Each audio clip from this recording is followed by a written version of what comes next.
લાંબા વિરામ બાદ ભાવનગર શહેરમાં મેઘરાજાએ એન્ટ્રી કરી શહેરના અનેક વિસ્તારોમાં ધોધમાર વરસાદ વરસ્યો.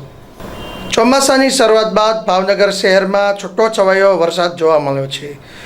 તો લાંબા સમયના વિરામ બાદ શહેરમાં ફરી વખત વરસાદી માહોલ જામ્યો છે. બપોર બાદ વાતાવરણમાં જો અચાનક પલટો આવ્યો હતો. કાળા ડિબાંગ વાદળો સાથે મોડી રાત્રે